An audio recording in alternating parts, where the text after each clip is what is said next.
Alors, le point de départ de ma réflexion n'est pas très marrant, c'est un peu un terme de politique. On peut faire le constat qu'en France et dans plein d'autres pays en Europe, les politiques agricoles et les politiques forestières sont disjointes.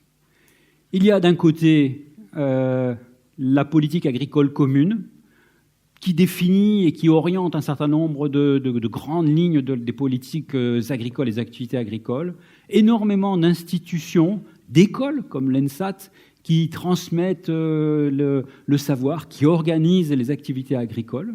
Et puis d'un autre côté, eh bien, vous avez le monde forestier, avec quasiment une absence de politique forestière à l'échelle européenne, et puis des instances au niveau national qui gèrent les forêts, avec bien moins de moyens que l'agriculture. Et pourtant, les forêts représentent 30% du territoire en France, et l'ONF, les centres régionaux de propriété forestière, qui s'occupent des 75% de forêts privées, eh bien, ça représente moins de 100 fois moins de personnel de gestion que ce que l'on trouve dans l'agriculture. Donc deux mondes qui sont en parallèle en termes politiques. Alors ça résulte d'une certaine façon d'une histoire assez longue, d'une opposition, d'une forme d'opposition entre l'agriculture et la forêt. Par le passé, il y a très longtemps, la France, comme beaucoup d'autres régions dans le monde, était quasiment couverte de forêts. Voilà, la forêt est la formation végétale dominante qui se développe naturellement. Ce n'était pas forcément une forêt continue, contrairement à ce qu'on pouvait imaginer, mais néanmoins, la forêt était extrêmement abondante. Et puis, c'est l'activité agricole, le développement de l'activité agricole, et notamment de l'élevage, qui peu à peu a conduit à des défrichements de cette forêt. Alors ça a été progressif, ça a été avec des hauts et des bas, des retours en arrière, mais en tout cas, progressivement, les forêts ont été défrichées pour créer des villes, pour créer des cultures, et surtout pour créer beaucoup de prairies. Dans les Pyrénées, la plupart des zones d'alpage que vous voyez sont des formations créées par l'homme. Normalement, c'est la forêt qui devrait être là jusqu'à une certaine altitude. Alors c'est un peu, et c'est un peu un anachronisme que je vais faire là, vous m'en excuserez, c'est un peu ce qu'on observe aujourd'hui en Amazonie, avec un défrichement extrêmement rapide pour développer une certaine forme d'agriculture. Alors pas très vivrière, plutôt spéculative, mais en tout cas, il y a un peu un parallèle. Alors quand je fais ce parallèle, ce n'est pas forcément pour justifier ce qui se passe en Amazonie, qui est une catastrophe sans nom. Mais c'est pour dire que quelque part, ça s'est aussi produit à d'autres rythmes, à d'autres époques en Europe. Et puis par la suite, eh bien, l'agriculture, donc on arrive à un moment donné à la Révolution française à un minimum de couverture forestière, voilà, à peu près 8 millions d'hectares. Et puis après ça, eh bien, du fait de lois qui ont protégé les forêts, merci Monsieur Napoléon, de l'apparition du charbon qui a diminué l'usage du bois comme ressource d'énergie, donc Monsieur Charbon, merci. Et puis plus tard, du fait d'une évolution, d'une intensification de l'agriculture, merci Monsieur Pétrole, qui a permis quelque part et a conduit à une déprise agricole sur un grand nombre de surfaces. La forêt a reconquis en France de grandes étendues et aujourd'hui elle a quasiment doublé par rapport à la Révolution française et occupe à peu près 30% du territoire. Alors ça, c'est pas forcément ce que perçoivent les gens, parce que cette expansion, elle s'est faite surtout dans les zones les moins habitées, et par contre, les forêts proches des villes, elles continuent à être doucement grignotées. Donc deux mondes qui sont en parallèle d'un point de vue politique, qui sont quasiment en confrontation dans leur dynamique historique, et pourtant, eh bien, qui sont encore proches les uns des autres, les unes des autres, dans les territoires. Vous n'êtes pas sans avoir remarqué que dans nos paysages en France, on a encore un mélange, des paysages mixtes, avec de la forêt, de l'agriculture, et parfois de la prairie, à des niveaux variés, mais tout cela, c'est encore là. Et donc notre question depuis longtemps dans notre laboratoire, c'est de comprendre, mais qu'est-ce qui se passe dans ces interactions ? Et donc parmi les travaux que nous avons conduits, on s'est intéressé aux interactions écologiques entre ces deux milieux. Et donc on a étudié la façon dont des animaux, des plantes passent d'un milieu à l'autre, du milieu forestier au milieu agricole. Est-ce qu'ils y vont, à quel moment? Alors bien sûr, c'est évident, on a trouvé tout un ensemble d'interactions et de circulation d'espèces. Mais ce qui est plus intéressant dans un organisme comme le nôtre, qui s'intéresse à la recherche agronomique tournée vers l'agriculture, eh bien, c'est qu'on a mis en évidence qu'il y avait des insectes, notamment des insectes, qui étaient utiles à l'agriculture et qui passaient de milieux forestiers, des forêts, vers les milieux cultivés à des moments opportuns. Des insectes comme ces carabes, qui sont des prédateurs connus de pucerons, de limaces, et qui passent une partie de l'année, notamment la mauvaise saison, lorsqu'il n'y a rien à manger dans les cultures, dans la forêt, et une partie d'entre eux va venir dans les cultures se nourrir de pucerons et rendre service à l'agriculture. C'est ce qu'on a aussi observé avec des pollinisateurs, avec des abeilles sauvages, avec les cirfes, tout un ensemble d'insectes qui vont rendre des services à l'agriculture. Alors bien évidemment, il existe aussi d'autres organismes vivants qui viennent de la forêt et qui vont, eux, poser des problèmes dans le monde agricole. Des sangliers, des tiques qui vont aller sur les animaux d'élevage. Mais globalement, pour l'instant, même si ces bilans sont difficiles à faire, le bilan semble plutôt positif en termes de bénéfices que va tirer l'agriculture d'une proximité à certains types de forêts. Et puis par ailleurs, et ce n'est pas anecdotique quand même, on a pu montrer que ces forêts rendent plein d'autres services dans les territoires, pas à l'agriculture, mais à d'autres activités humaines. Régulation de l'érosion, régulation des cycles de l'eau, épuration de l'eau, et puis aussi santé et qualité de vie pour les habitants.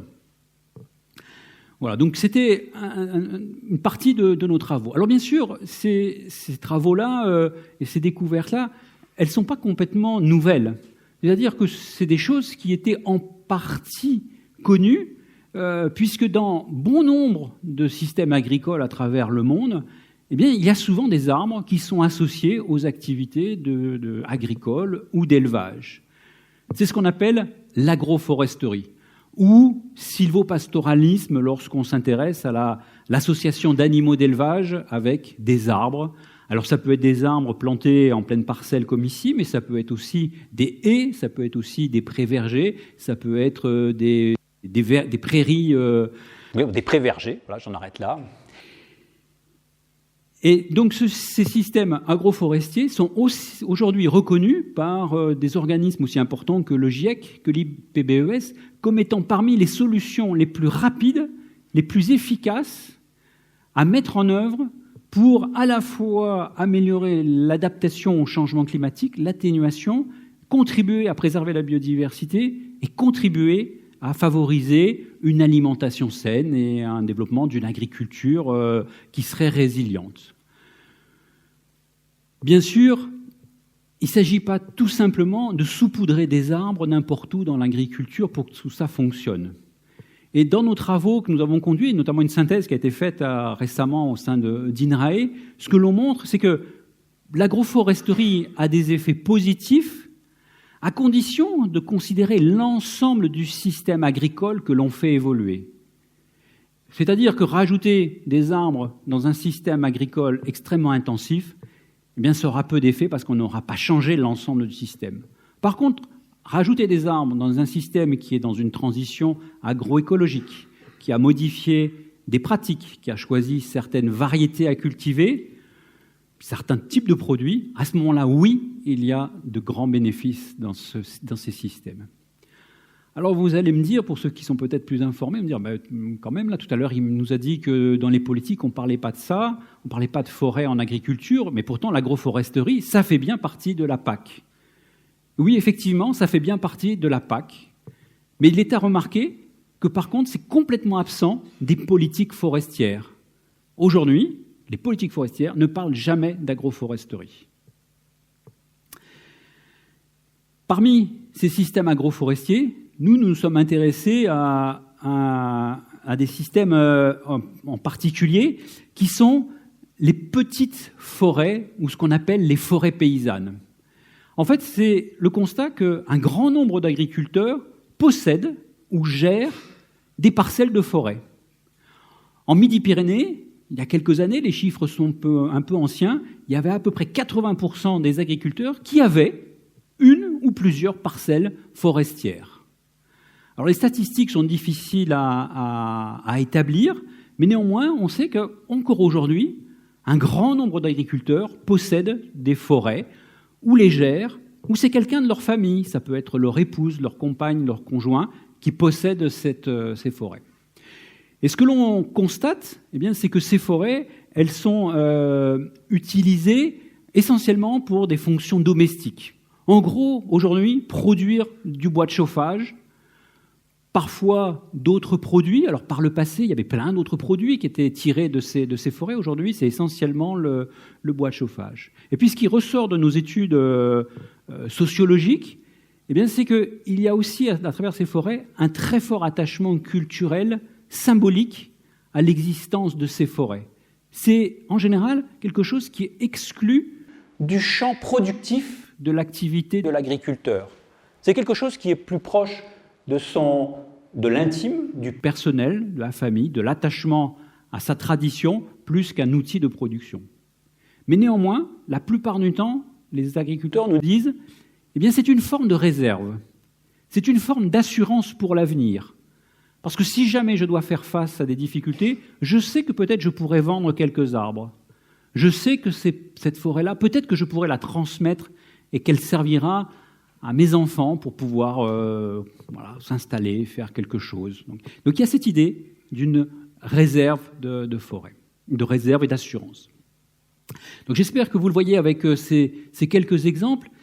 Les liens entre les forêts et l'agriculture, quand on les regarde sur le terrain et qu'on les étudie un peu plus en détail, ils sont quand même extrêmement plus complexes et plus riches que ce que laisseraient penser des politiques qui, en gros, s'intéressent essentiellement aux grandes forêts productives et à l'agriculture conventionnelle. Et dès lors qu'on s'intéresse à des situations un peu plus intermédiaires, on voit qu'il y a énormément d'échanges possibles.